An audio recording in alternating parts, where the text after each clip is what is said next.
अस्सलाम वालेकुम दोस्तों, इनसाइड में मौजूद फखर में खुशामदीद। नवाज शरीफ को ने इमरान खान का ना सिर्फ तोड़ निकाल लिया है बल्कि बहुत ज़्यादा इंपॉर्टेंट डिसीजंस ले लिए गए हैं और बहुत जल्द इन तमाम डिसीजंस का बाज़ाब्ता तौर पर ऐलान कर दिया जाएगा। और शहबाज शरीफ साहब को दौरा मुत्तहिदा अरब अमारात कंप्लीट करके वतन वापसी पर ही एक बड़ा सरप्राइज़ मिल चुका है और नवाज शरीफ साहब ने उनके ज़िम्मे एक इंपॉर्टेंट टास्क लगा दिया है। और ये जो सारी कहानी अब खुल के सामने आ रही है, इसका मतलब ये हो रहा है कि जनाब कुछ इंपॉर्टेंट डिसीजंस हैं जो नवाज शरीफ साहब ले रहे हैं। और नवाज शरीफ साहब आपको पता है कि काफ़ी अरसे से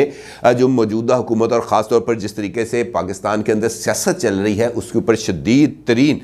जो है उनके तहफ़्फ़ुज़ात थे और इन तहफ़्फ़ुज़ात को अब दूर करने के लिए उन्होंने अमली इक़दामात लेने का ना सिर्फ फैसला किया है बल्कि बड़ा खड़ाक करने की तैयारियां कर ली गई हैं। कुछ दमादम मस्त कलंदर है और वो होने जा रहा है। और इस हवाले से नवाज शरीफ साहब ने मुख्तलिफ पार्टी के जो लीडरशिप है उनके साथ रब्ता भी किया है और उनको इस बारे में आगाह भी किया है कि जनाब बस नो मोर, अब इससे ज़्यादा बर्दाश्त मेरी जो लेवल है वो ख़त्म हो गया है। और मैं जिस वक़्त आप लोगों ने इमरान खान के ख़िलाफ़ तहरीक अदम एतमाद पेश की थी, मैं उसी वक्त से आप तमाम लोगों से कह रहा था पिछले साल अप्रैल से कि भाई आपने इमरान खान को निकाल दिया है, अब इलेक्शन में चले जाओ। लेकिन आपने 100 जूते भी खा लिए हैं और 100 प्याज भी खा लिए हैं, लेकिन इसके बावजूद अभी तक आप इंतखाबात पर जाने के लिए तैयार नहीं हो रहे और जिसकी वजह से पार्टी इस वक्त शदीद तरीन दबाव का शिकार हो चुकी है। और इमरान खान कल ही दंदनाता फिर रहा है इस इंतखाबी मैदान में, इस सियासी मैदान में,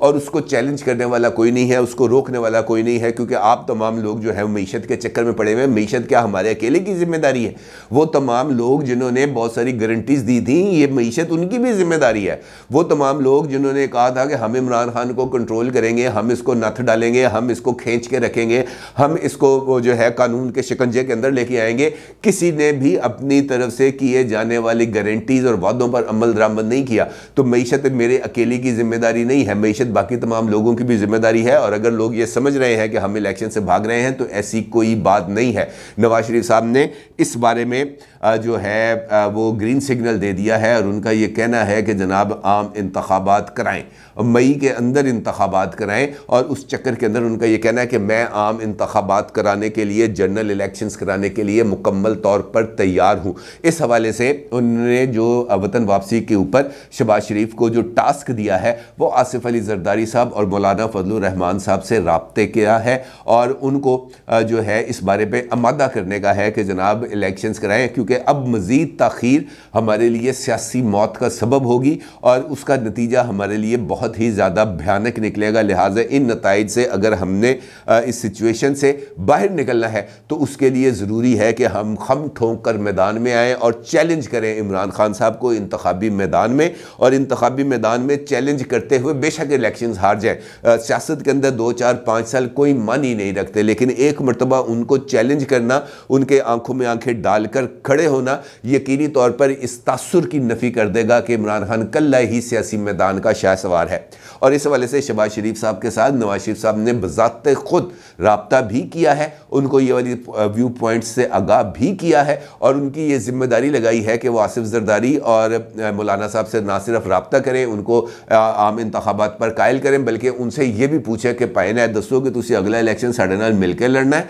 कि कल्लो कली लड़ना है। अगर तो अकेले अकेले लड़ना है तो फिर हम इंडिपेंडेंट डिसीजन लेंगे, हम असम्बली को डिसॉल्व करेंगे, आप जाने आपका काम। आपने सिंध में नहीं इलेक्शन कराना ना कराए, आपने बलूचिस्तान में नहीं इलेक्शन कराना ना कराए, हम अपना फैसला लेंगे और हमने अपनी सियासत बचानी है, क्योंकि हमारी सियासत पंजाब और कुछ हलके हैं खैबर पख्तूनख्वा के, वहीं तक महदूद है। और हम अगर अपनी सियासत नहीं बचाएंगे तो हमारे लिए बहुत ज़्यादा प्रॉब्लम बन जाएगी। बात भी ठीक है, क्योंकि सिंध के अंदर तो नवाज शरीफ साहब के स्टेक नहीं है, वहाँ पर तो मुस्लिम लीग नून के कोई इतने ज़्यादा वोट नहीं है, वहाँ पर तो उनका इतना ज़्यादा रिप्रेजेंटेशन है ही नहीं। बल्कि अगर सिंध में देखा जाए तो नून लीग की तो कोई रिप्रेजेंटेशन नहीं है, ना नेशनल असम्बली में ना प्रोविंशियल असम्बली में। इसी तरीके से बलूचिस्तान है, वहाँ पर भी उनकी 2-4 हलकों के अंदर ही रिप्रेजेंटेशन है, इसके अलावा उनकी रिप्रेजेंटेशन नहीं है। और पंजाब ही उनका बैटल ग्राउंड है। अगर पंजाब ही उनके हाथ से निकल जाता है, अगर पंजाब से ही नून लीग का सफाया हो जाता है, तो फिर ये कौन बंदा कहेगा कि जनाब ये अक्लमंदी का सौदा है जो नवाज शरीफ साहब कर रहे हैं। इसी हवाले से उनका ये भी कहना है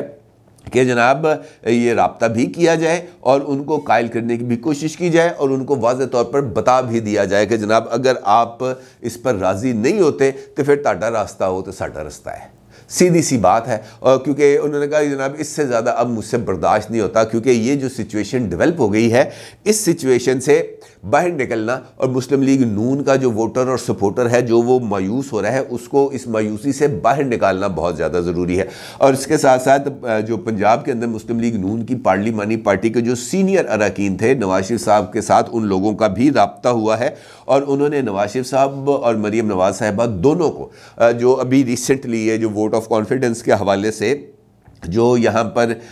जो खेल खेला गया उसके ऊपर उन्होंने बड़े तहफ़्फ़ुज़ात का इजहार किया। उन्होंने कहा जनाब हमें तो किसी बंदे ने लूप में ही नहीं लिया। आखिरी दिन साद रफ़ीक, ख्वाजा आसिफ और राना सनाउल्लाह ने आकर एक पार्लिमानी पार्टी के इजलास के अंदर वो बैठे हैं और उससे पहले उन्होंने क्या क्या किया, किन किन लोगों से रब्ता किया, किस किस तरीके से उन लोगों को इंगेज किया, उनको मनाने की कोशिश की या उन लोगों को ख़रीदने की कोशिश की, हमें इस बारे में किसी ने कोई बात नहीं बताई। हमें आखिरी दिन बताया है और आखिरी दिन आके वो वहां पे बैठे हैं। इससे पहले क्या खेल खेला गया है या तो ये 3-4 लीडर्स जाने या आसिफ अली जरदारी साहब जाने या तुसी जानो, हमें इन चीज़ों का नहीं पता। और साथ उनका ये कहना था, उन्होंने लीडरशिप से जो अरकान असम्बली है उन्होंने मुतालबा किया, उन्होंने कहा जनाब इलेक्शन से ना डरें, इलेक्शन में आए और इलेक्शन में आए बगैर अब इसका कोई हल नहीं है। जिस पर नवाज शरीफ साहब ने उनसे कहा कि जनाब पीडीएम अगर इंतखाबात लड़ने पर राज़ी है तो मुझे इस पर कोई एतराज़ नहीं है, हमें इलेक्शन में जाना चाहिए, और अगर वो नहीं भी राज़ी तब भी मेरा मशवरा यही है कि हमें इलेक्शंस में ही जाना चाहिए और इलेक्शन से नज़रें नहीं चुरानी चाहिए, क्योंकि इसके बगैर अब हम हालात से नबुर्द आजमा नहीं हो सकते। जिसके बाद इस तरह की भी कुछ खबरें सामने आ रही हैं कि अगले 2 दिन में मरीम नवाज साहिबा की वतन वापसी की तारीख का ऐलान कर दिया जाएगा और मरीम नवाज की वतन वापसी पर जो मुस्लिम लीग नून है उसको 2 चैलेंजेस का सामना करना पड़ेगा। सबसे पहले जो चैलेंज है वो है कि कारकुनों को मायूसी से बाहर निकालना और उनको इंतखाबी मैदान में उतरने के लिए ना सिर्फ तैयार करना बल्कि एक अग्रेसिव नैरेटिव को सामने लेके आकर इंतखाबी मुहिम को आगे चलाना, पार्लिमानी बोर्ड्स का क़याम करना और पार्लिमानी बोर्ड्स के ज़रिए जो अहल लोग हैं, जो रियल वर्कर्स हैं, उनको टिकट्स देना ताकि वो इंतखाबी मैदान में पाकिस्तान तहरीक इंसाफ के उम्मीदवारों का सामना कर सके। और दूसरा इंपॉर्टेंट चैलेंज है इलेक्शन कमीशन की तरफ से मुस्लिम लीग नून के ऊपर इस बात के लिए दबाव कि जनाब इलेक्शंस कराएं और पार्टी के इंट्रा पार्टी इलेक्शंस कराएं, क्योंकि इसके बगैर अब मुमकिन नहीं है। बल्कि भी जो recently election commission of Pakistan की जो प्रोसीडिंग्स थी उसके अंदर मुस्लिम लीग नून के जो वकला थे उनसे ये कहा गया कि पाइन को डमी इलेक्शन करा लो, लेकिन इलेक्शन तो कराओ। और उस पर मुस्लिम लीग नून के वकला ने इलेक्शन कमीशन के रूबरू इस बारे में दरख्वास्त की थी कि हमें जो 31 जनवरी तक की मोहलत दे दी जाए, 31 जनवरी तक हम इलेक्शन करा लेंगे। यानी मरीम नवाज को वतन वापसी पर सबसे पहले अपने जो कारकुनान हैं, अपने जो पार्टी लीडर्स हैं, जो उनके पंजाब के MPs थे या टिकट होल्डर्स थे, उनको एतमाद में लेना है और उसके बाद उन्होंने अपनी पार्टी को रीऑर्गेनाइज करना है, रीग्रुप करना है, उनके लिए एक नैरेटिव को बिल्ड करना है और उसके साथ साथ उन्होंने पार्टी इलेक्शंस कराने हैं। अब जहाँ तक पार्टी इलेक्शंस हैं, ये भी एक बड़ी इंपॉर्टेंट सिचुएशन है, क्योंकि मुस्लिम लीग नून में मरीम नवाज साहिबा को इस वक्त एक मरकजी हैसियत हासिल है, इसके अंदर तो कोई दो राय नहीं। और जो यहाँ पर लीडरशिप मौजूद है उसमें से मरीम ही एक ऐसी शख्सियत है जो क्राउड को पुल कर सकती हैं या लोगों को मुतहर्रक कर सकते हैं। शहबाज शरीफ साहब में तो ये क्वालिटी है ही नहीं, हमजा शहबाज के अंदर भी ये वाली क्वालिटी नहीं है और तो किसी के अंदर वो है नहीं। नवाज शरीफ साहब इस वक्त वतन से बाहर है, लिहाजा ज़रूरत मेरा ख्याल है कि शायद अब कुछ सर्जिकल जो है स्टेप्स वो लिए जाने वाले हैं और शायद मुमकिन तौर पर मरीम नवाज साहिबा को पार्टी का प्रेसिडेंट भी बना दिया जाए। ये जो है काफ़ी दिनों से ये बातें चल रही हैं, लेकिन ये है एक इम्पॉर्टेंट चीज़। और जो मुस्लिम लीग नून की तरफ से और ख़ास तौर पर उनके जो पार्लिमानी पार्टी के अरकान थे उनकी तरफ से जिन तहफ़्फ़ुज़ात का इजहार किया गया है नवाज शरीफ साहब के साथ राब्ते में, मेरा नहीं ख्याल कि इस फैसले में या उनके तहफ़्फ़ुज़ात में कोई सुकम है या उसके अंदर कोई ख़राबी है या उसमें कोई कमी है। बात उनकी ठीक है कि जनाब आप बैठे हुए आराम सुकून से लंदन में, मरीम साहिबा भी आज से 3 महीने पहले चली गई लंदन और पहले यहाँ पे ये कह के गई कि मैं जनाब 2 हफ्ते में 3 हफ्ते में वापस आ जाऊंगी, उसके बाद वो भी वहाँ पे टिकी हो गई, वापस नहीं आ रही। और यहाँ पर उन आपकी जो टॉप टियर लीडरशिप है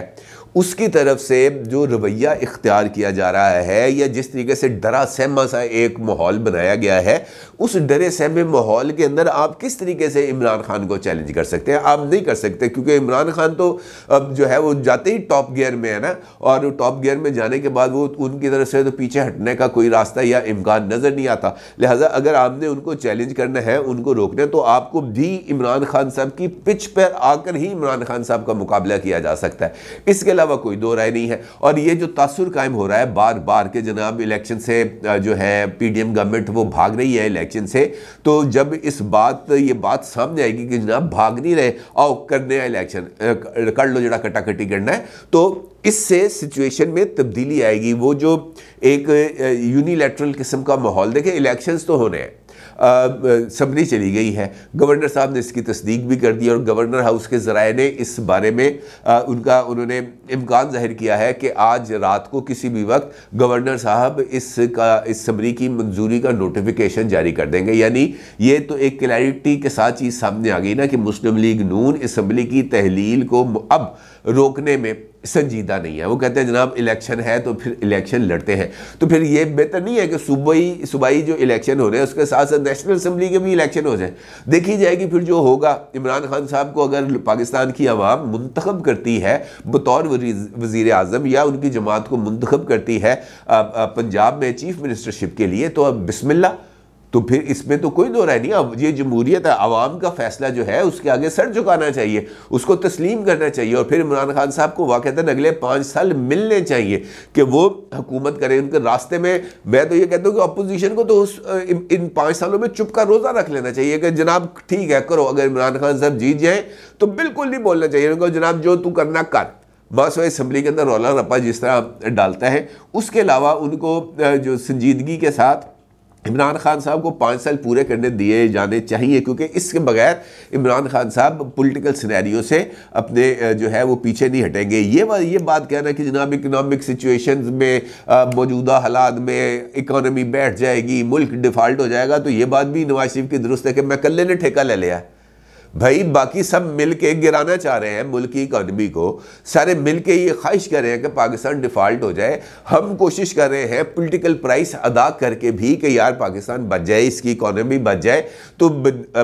बनिस्बत इसके कि जनाब हमारा साथ दिया जाए। सब हमारे खिलाफ आके खड़े हो गए हैं, कोई ढक छुप के हमायत कर रहा है, कोई टेबल के नीचे से हमायत कर रहा है, कोई किसी तरीके से हमायत कर रहा है, कोई किसी तरीके से कर रहा है। तो भाई करो, फिर खुल के आगे करो, सामने आगे करो, ताकि पता भी चले ना कि क्या सच है क्या झूठ है। फिर अगर इकॉनमी बैठेगी तो वो फिर सबके लिए बैठेगी, हमारे अकेले के लिए तो नहीं बैठेगी। हमने तो जितनी पॉलिटिकल प्राइस अदा करनी थी वो कर दी है। और अब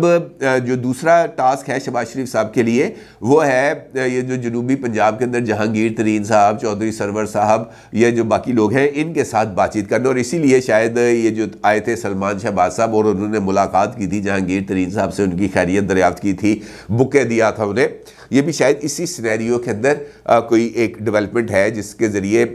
ये कुछ इंश्योर कराया जाएगा कि ये जो इलेक्टेबल्स जहांगीर तरीन साहब लेके आए थे अब इनका क्या फ्यूचर है। और इसके साथ साथ शहबाज शरीफ साहब को और मुस्लिम लीग नून की जो सूबाई क़यादत है उसको भी ये बात कह दी गई है कि जनाब ये जो हलके हैं इनके अंदर अहल लोगों का तयन किया जाए और ये देखा जाए कि कौन कौन से हलके हमारे लिए मुश्किल है, कहाँ कहाँ पर मुकाबला है, कहाँ कहाँ पर हम कंफर्टेबल पोजीशन में हैं। ये तमाम एक डाटा जो है इसको इकट्ठा किया जाए और फिर इस डाटे को जो मुस्लिम लीग नून के जो कायद हैं नवाज शरीफ साहब उनके साथ शेयर किया जाए ताकि फिर कोई हतमी फ़ैसला लिया जाए। ये जैसे ये डॉक्यूमेंटेशन कंप्लीट होगी तो फिर उसके बाद जो है वो दमा कलंदर का ऐलान हो जाएगा और लंदन से बाज़ाब्ता तौर पर इस बात का जो इशारा है वो मिल गया है कि जनाब मई के अंदर इलेक्शन कराएं, जनरल इलेक्शन कराएं, नेशनल असम्बली को तोड़ें, चाहे जरदारी साहब मानते हैं चाहे जरदारी साहब नहीं मानते, इंतखाबी मैदान में जाएं और उसके बाद देखेंगे एक कोड़ा का मैदान। अपनी राय को ज़रूर इज़हार कीजिएगा। आपका बहुत शुक्रिया। अल्लाह हाफिज़।